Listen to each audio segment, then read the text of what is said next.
Сәлеметсіздер ме балалар? Қал жағдайларың қалай? Жақсы. Қазір бізде қай сабақ? Қазақ Тілі сабағы екен, иә? Жақсы. Олай болса бәріміз қанша орнымыздан тұрайық. Бірге айтамыз, кәнде? Үйреніп терең ойлауды, жылдам болып қалмаймыз. Дамытып ұшқы ойлауды, биіктерге самғаймыз. Жақсы, тамаша отырыңдар. Балалар, бүгінгі сабағымды мен мұны Абай Құнанбаев атамыздың қанатты сөзімен бастағым келіп отыр. Абай Құнанбаев кім? Абай Құнанбаев аудармашы, жазушы, ұлы ақын. Ұлы ақын, тамаша. Аудармашы. Семей өңірінде дүниеге келгенде жақсы, тамаша. Абай Құнанбаев атамыз не деді бізге? Ұлы таппай мақтанба. Ұлы таппай мақтанба деді, иә? Ал айтамын. Ұлым таппай мақтанба, орын таппай мақтанба, құмарланып шаттанба, ойнап босқа күлуге, бес нәрсеге асық бол, адам болам десеңіз, тілеуің өмірің алдыңда, оған қалы десең, өтір көрсең мақтанса, еншек бекер мал жұртпақ, бес дұшпанын білсеңіз, талап еміне терең ол, қанаға рақым ойлап қой, бес асығыс көрсеңіз. Керемет. Мінекей Абай атамыз бізге не деді, иә? Сондықтан мінекей Абай атамыздың қанатты сөзінен бастап келіп тұр. Адам баласынан ақыл, ғылым, ар, намыс деген дүниелермен озады екен. Сондықтан біз балалар кішкентайымыздан бастап ақылды, білімді, еңбекқор, ар намысты болып өсуіміз керек екен, иә? Ол үшін біз не істеуіміз керек? Еңбек етуіміз керек екен, иә? Жақсы. Бүгінгі балалар біздің сабағымыздың тақырыбы хабарлы сөйлем. Сабағымыздың мақсаты сөйлем түрлерін айтылу мақсатына қарай ажырату және сәйкес тыныс белгілерін қолдану. Хабарлы сөйлем дегеніміз не? Және хабарлы сөйлем соңында қандай тыныс белгілер қоятындығы туралы бүгінгі сабақта білетін боламыз. Ол үшін қанекей бәріміз нейрогимнастикалық жаттығу жасайық. Нейрогимнастикалық жаттығудың қандай пайдасы бар? Миды шынықтырады. Миды шынықтырады. Балалар, біз дене шынықтыру сабағында жаттығу жасап денемізді шынықтырамыз ғой? Ал нейрогимнастикалық жаттығу арқылы біз миымызды шынықтырады екенбіз, иә? Миымыздың біздің екі жақ бөлігін бірдей жұмыс жасату үшін осы нейрогимнастикалық жаттығуды орындаймыз. Тағы қандай пайдасы бар екен? Есте сақтау қабілетті дамытады, жаңадан келген ақпаратты жылдам қабылдап, қорытуға мүмкіндік жасайды екен, иә? Жақсы, бәріміз партаға алақан, қабырға, жұдырық, алақан, қабырға, жұдырық. Жылдам жасайық. Тамаша. Тағы да бір жаттығу жасаймыз. Қанекей бәріміз бірдей, екі қол бірдей жүрсін. 1, 2, 3, 4. 1, 2, 3, 4. 1, 2, 3, 4. Тамаша, жақсы. Тапсырма берілді? Бізде кезекші кім? Мен 26-шы жаттығу сөйлемді көшіріп жату тыныс белгілері қою. Тамаша. Яғни сендер неше сөйлемді көшіріп, мына дистрикторға сай болуымыз керек екен. Неше сөйлем бар екенін анықтаймыз, тиісті тыныс белгілерін қойып шығамыз, хабарлануды қатесіз көшіріп жазу керек етіндегі тапсырмасында, және өткен сабақтарға қандай ереже өттік, соны жатқа айтамыз. Олай болса, қазір бәріміз тапсырманы орындап келген оқушылар бір-бірімізбен алмасайық. Кім қалай орындап келді? Досымыздың тапсырмасын бір оқып тексеріп шығамыз. Сонда бір қатесі кетті. Қатесін кетірген үшін 9 бал қоямын. 9 деген бал қоямын. Бір қатесін өзі түзеткен ба, сен түзеттің ба? Өзі түзетті, иә? Тамаша. Оған 9 деген бал қоямыз дейді. Ал Айзере, кім ақшан? Айзере бір қатесі бар екен, бірақ өзі түзетті. Ол да өзі түзеткен ба? Демек Айзереге де қандай бал қоямыз? Сен не? Ақшанға қояйық. Айзере қалай жазыпты? Қате кетірмеген. Бәрі дұрыс па екен? Қанша қоямыз? 10 деген бал қоямыз дейді досына. Тамаша. Сен? Сандардың қатесі кеткен, бірақ та ол өзі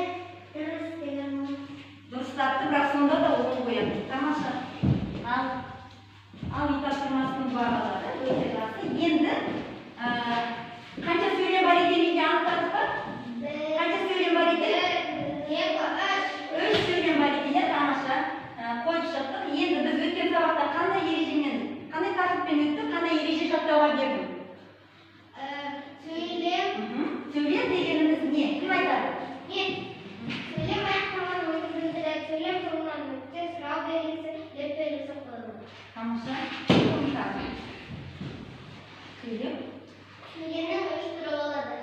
Хабарлы сөйлем, нүкте, сұраулы сөйлем, жағдайды сөйлем, ертеңді. Сөйлем дегеніміз не? Сөйлем деген аяқталған ойды білдіреді. Тамаша. Сөйлем дегеніміз не? Сөйлем деген хабарлы сөйлем. Жоқ, ережесі. Сөйлем дегеніміз Сөйлем дегеніміз аяқталған. аяқталған ойды білдіреді. Тамаша. Санжар. Сөйлем дегеніміз не? Аяқталған ойды білдіреді. Жақсы. Аяқталған ойды білдіреді. Тамаша. Үй тапсырмасы бойынша бәріміз өте жақсы дайындалып келістік. Олай болса, мына бейнероликті тамашалайық. Қандай сабақ оқып отырсың? Мен қазақ тілін оқып отырмын. Тыныс белгілері дегеніміз не? Тыныс белгілері дегеніміз жазуға тән шартты белгілер жүйесі. Шар жатар, түсінікті, Алина, хабарлы сөйлем дегеніміз не? Жарайсың, Алина. Білгеніңше ұнамайды. Себебі деген сөздерді өз ойын білдіру үшін қолданады. Мысалы, маған үзіліс уақыты ұнайды. Себебі біз үзіліс кезінде демаламыз. Жақсы. Таңнаққа Қанке балалар, қазір біз қандай видеоролик көрдік? Не туралы? Хабарлы сөйлем туралы. Хабарлы сөйлем туралы. Хабарлы сөйлем дегеніміз не екен, қалай түсіндіңдер өздері? Хабарлы сөйлем дегеніміз Не екен? сөйлем деген Бірдеңені бірдеңені хабарлау мақсатында айтады екен, иә? Мен мектепке бардым, далада ауа райы тамаша деген сияқты, өте жақсы. Және үзіліс кезінде біздің қандай құқығымыз бар екен? Өзіміздің ойымызды білдіруге болады екен, иә? Ұнайды, ұнамайды. Яғни өзіміз үзіліс кезінде қалай демалғымыз келсе, сол бойынша демалуымызға болады екен, иә? Жақсы.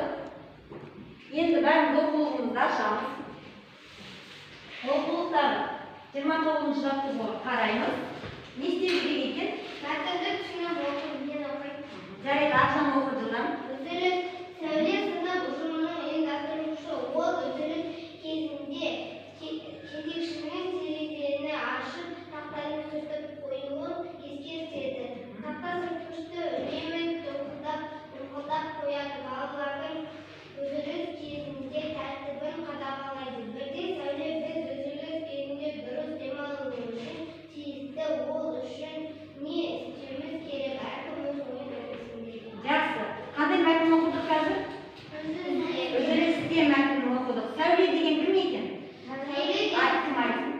Сынып ұжым Ұйымдастырушысы. Иә? ұйымдастырушысы. Сәуле нені қадағалайды екен, Әлібек?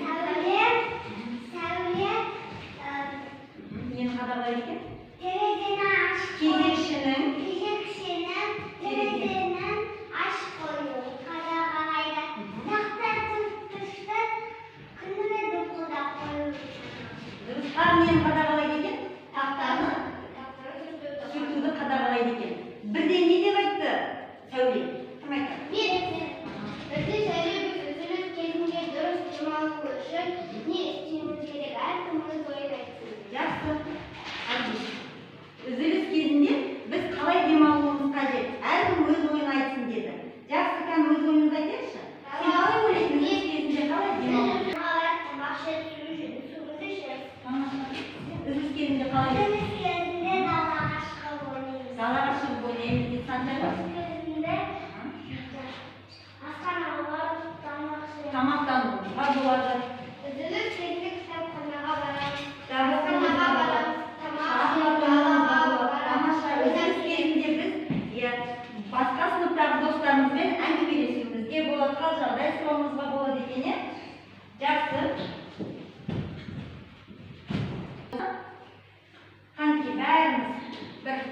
Сертіп алайық, шашаттық, şimdi тұрамыз, бәрі орнымыздан тұрамыз. Мына сертіп жасайтын жасаймыз, иә? О әрпін көрген кезде не істейміз?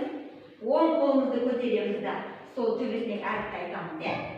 С әрпін көрсек, сол қолымызды көтереміз. Жақсы. Бұл жаттығуда балалар біздің миымыздың екі жақ бөлігінде бірдей жұмыс жасау үшін мүмкіндік туғызады.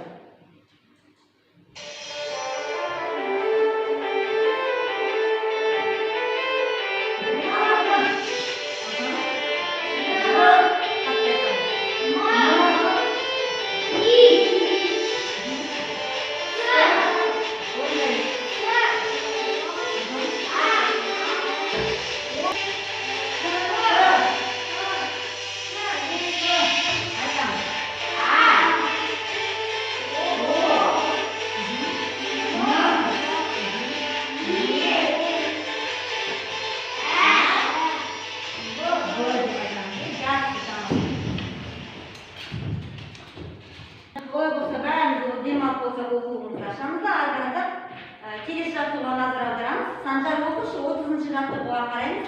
Не істеу керек екен? Сөйлемді көшіріп жарып. Санжар оқушы тыныш. Сөйлемді көшіріп жарып. Сөйлем соңындағы тыныс белгілеріне назар аудар. Тамаша, сөйлемді көшіріп жазамыз. Қанти бәріміз дәптерімізді ашамыз. Сөйлемді көшіріп жазамыз. Бүгінгі күнді жазамыз.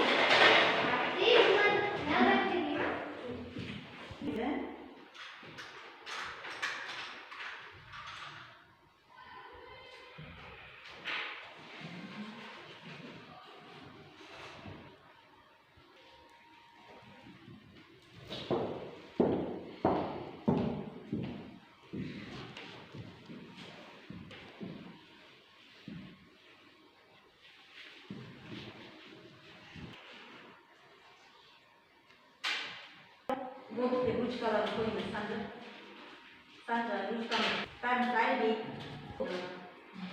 Енді ары қарата кетеміз. Сендерде қазіргі оқулықтарда ереже тұр, иә? Қанти бәріміз қазір берілген сөйлемді көшіріп жаздық, тыныс белгілерін қойдық, хабарлы сөйлемнің ережесін жатқа оқып, мысал келтірейік. Кім оқиды ережені? Санжар оқушы. Жайын хабарлау мақсатына айтып, сөйлемді хабарлы сөйлем дейді. Хабарлы сөйлемнің соңына нүкте қойылады. Солар бірлігі бар. Жақсы, кім оқиды? Бірдеңенің жайын хабарлау мақсатында айтылған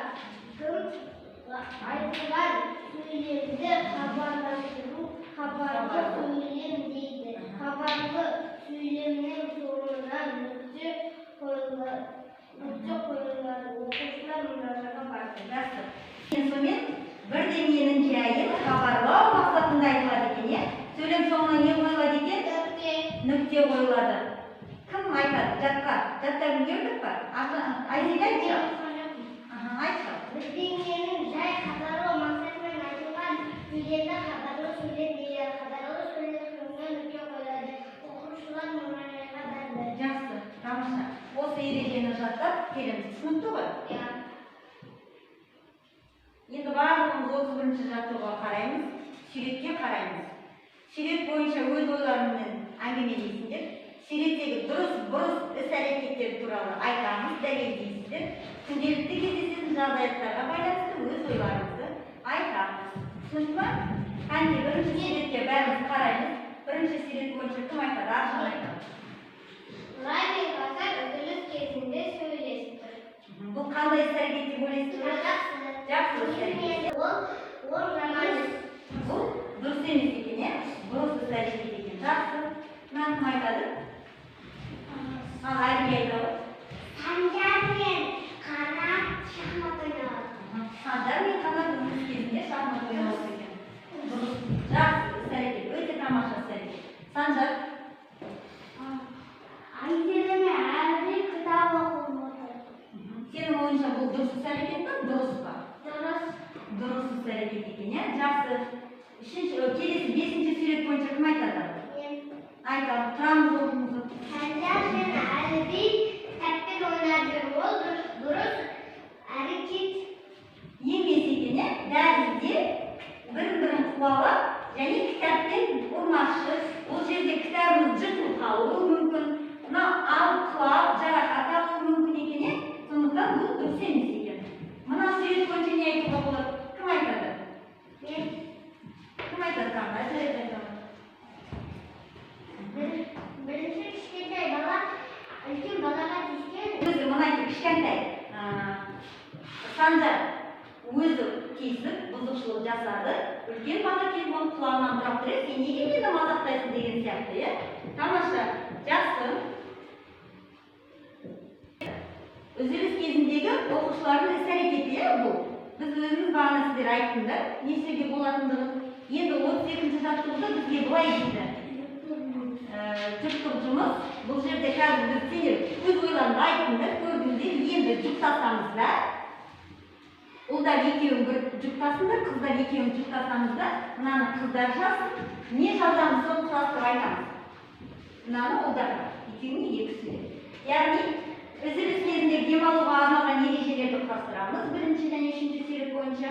Ережелерді дәптерге жазамыз, жазғандарыңды қандай сөйлемде екендігін айтасыздар. Ал Әліби, Санжар екеуін ақылдасыңдар, қандай сөйлем жазасыңдар? Ақшан.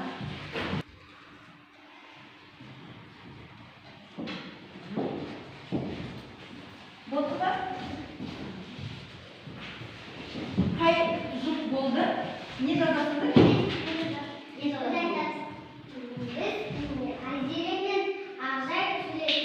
Айзере мен Ақжан сөйлесіп тұр дейді, жақсы. Бәріміз.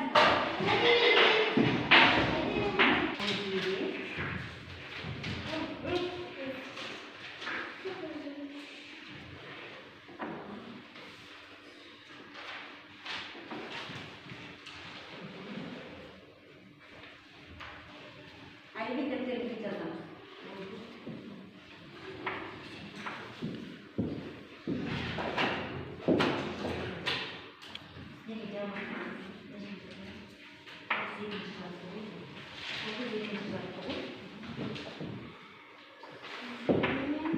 Ал Әлібек сендер не жазамыз дедіңдер? Санжар мен Әліби шахмат ойнамақ. Келіп жазамыз. Санжар мен Әлібек шахмат ойнамақ дейді.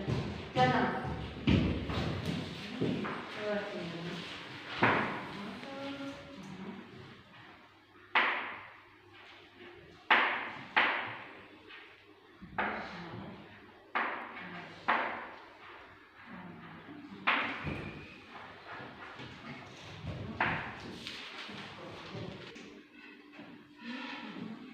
Ақшан түсесіңіздер. Санжар бала ой болса, енді барлығымыз дұрыстап бері қараймыз, дәптерімізді оқып жабамыз. Енді антиципация әдісі бойынша мына мәтінді оқып шығамыз. Қазір мен сіздерге мәтін таратып беремін. Антиципация әдісі дегеніміз қандай әдіс? Мәтінді оқып келе жатып, болжау арқылы жылдам оқуға үйренеміз. Кәдімгі жылдам оқып көрейік осы. Антиципация әдісі бойынша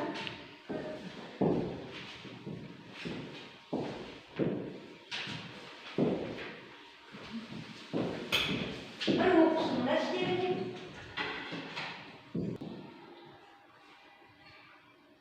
Кім дайын?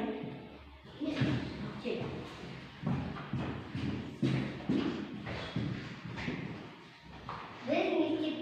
Біздің мектепте кітапхана бар. Кітапханада әртүрлі кітаптар көп. Біз сыныбымызда кітапханаға келдік. Кітапханашы Айжан апай бізді қарсы алды. Оқушылар қалаған кітаптарды алды. Кітапханада жүгірмеу, ереже сақтау керек. Кітапханада ереже сақтау керек, әдеп сақтау керек. Тамаша сөйлемдер дұрыс болған сөздер керек. Автобус тоқтайтын аялдамаға келдік.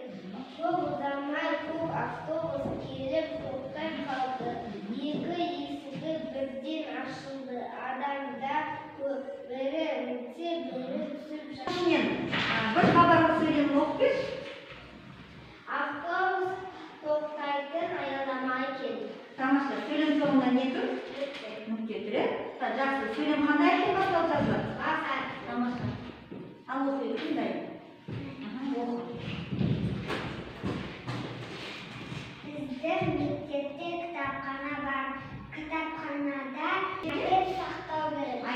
сақтау керек, тәртіп сақтау керек, ереже сақтау керек. Тамаша. Енді осы үшін бір хабарлы сөйлемін оқып берші маған. Біздің мектепте кітапхана бар. Тамаша. Яғни біздің мектепте кітапхананың бар екендігін хабарлап тұр, иә? Жақсы, сан жауап берді.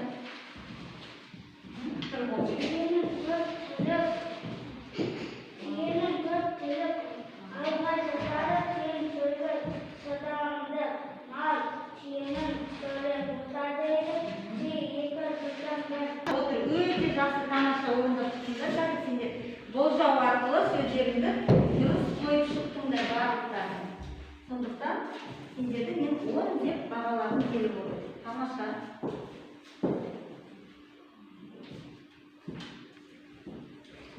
Жақсы, олай болса, ары қарата жүргізеді. Соңғы тапсырмамыз қалды.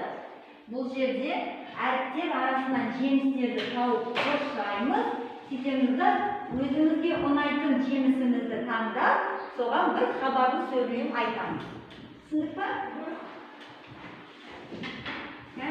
Жылдан тез осы ішінен жемістерімізді тауып шығамыз, қосшамыз. Қаламда ручкамен нәрселер.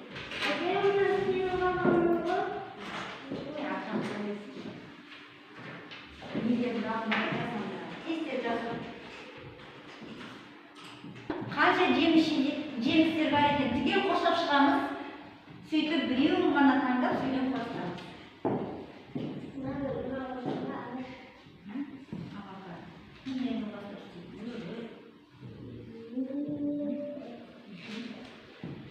Болдық па? Енді өздерің осы жемістердің ішінен сүйікті жемістерді таңдайсыңдар да бір сөйлем құрастырамыз. Банан ұнайды дейді. Хабарлы сөйлем айтшы. Хабарлы сөйлем айтамын.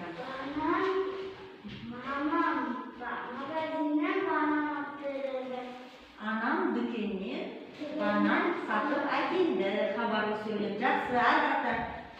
Кім айтады? Айтады. Алмұрт пайдалы, алмұрттың ішінде дәрумендер көп. Жақсы. Бір сөз таңдайын, бір жеміс таңдайын. Ол апам, ата, мандарин Жеді. алма етті. Алма ағашын етті. Сен қайсың таңдайсың? Шиет. Мен шиет жақсы көремін.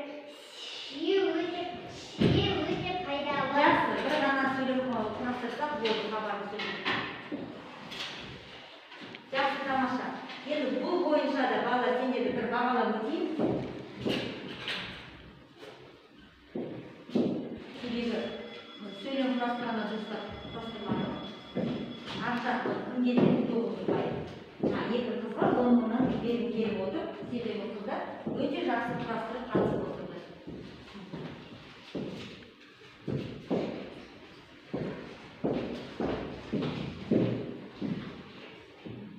Үйге тапсырма сендердің дәптерлеріңде бар, қосымша дәптерлерінде. Ол жерде Диас өзінің досының туған күніне сыйлық таңдау керек болады. Бірақ қандай сыйлық аларын білмей жүр.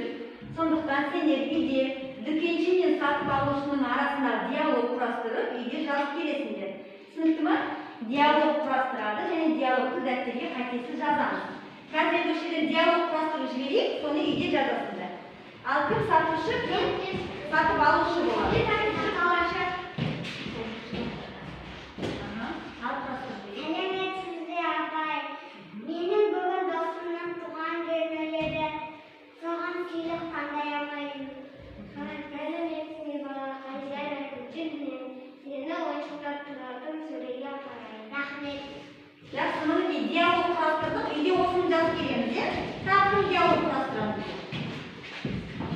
Ал керауында екеуін кім сатушы, кім? Кім сатушы, кім сатып алушы? Ал айтыстайын десеңіз. Сәлеметсіздер. Соған бір сыйлық таңдауымды білмейсің, таңдап бересіз бе? Деп балақай, мен саған ойыншық тұрған сөреге апарайын. Жақсы, қазір біз диалог құрастырдық. осыны үйде жазып береміз. Тапсырма түсінікті ма? Үйде тапсырма? Кәдімгі ұпайларымызға қараймыз. Барлықтарың балалар 10 және 9 дейді. Яғни бүгінгі сабақта Әлібиге 10, Санжарда алған екен, Санжарға 10, Ақжан мен Айзекеге жақсы, өте жақсы қатысты екі қызға 10 балдан қоямын. Енді балалар, бүгінгі сабақ сендерге ұнады ма? Мінекей, егер сендерге ұнаса, сабақ түсінікті болса, жапырақты таңдайтын болсаңдар, яғни сабақ түсінікті болмаса, жапырақты таңдайсыңдар. Түсіндім, бірақ сұрағым бар дейтін болсаңдар, гүлді таңдаймыз. Егер барлығы түсінікті десек, жемісін таңдап білеміз тақтаға. Мұны бүйтіп жапсырасың. Алмаға болды. Таңдап, болды. Бір-бірден қана жапсырамыз. Тамаша.